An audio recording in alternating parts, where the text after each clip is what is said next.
and I was playing football on the beach with the boys, never a good idea. And I came down hard on my foot and I got injured. And I came home and I went to the doctor. He put me in a boot and he said, "You have a sprained ligament, let it heal for a couple of weeks."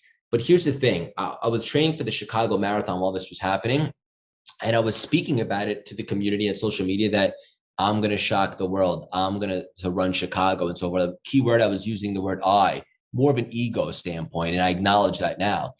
And when I got the tumor, the doctor called me after I facilitated an MRI, even though he didn't suggest it. I just felt called to do that. And he calls me the next week and he says, "We'd like you to come in." And I said, I have a lot on my plate today. I'm very busy. Hit me with it. Is it torn? And they said, "No, the ligament looks good. We found a tumor on the bottom of your foot." Shook me up, as you can imagine. The old Craig would have had a big pity party, felt sorry for myself, felt like a victim.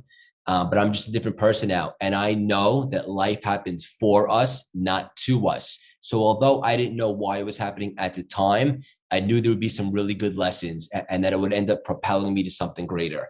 So I had the surgery. I got the tumor taken out. It came back benign, thank God.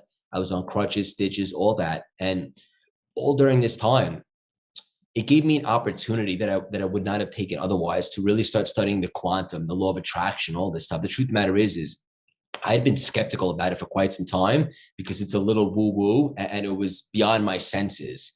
But if there was ever a time to buy in, it would be when I was on crutches and I couldn't move.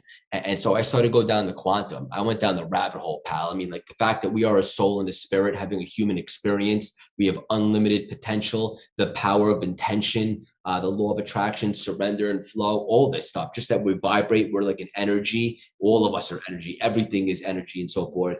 And all of a sudden, I started to get very confident. And then I was able to get to the start line of the New York City Marathon, which was only 3 weeks after Chicago with no physical training. But this time it wasn't we were doing this to raise money for American Cancer Society, which is a great cause, and to inspire my dad who's battling cancer. And we ran it the fastest I ever ran in my entire life. And you don't just run 26.2 miles without physical training. Like that was a quantum experience. There's no other way to describe it. I ran fast, and although that story arc completed, the real journey of my life only began. And I learned so many lessons.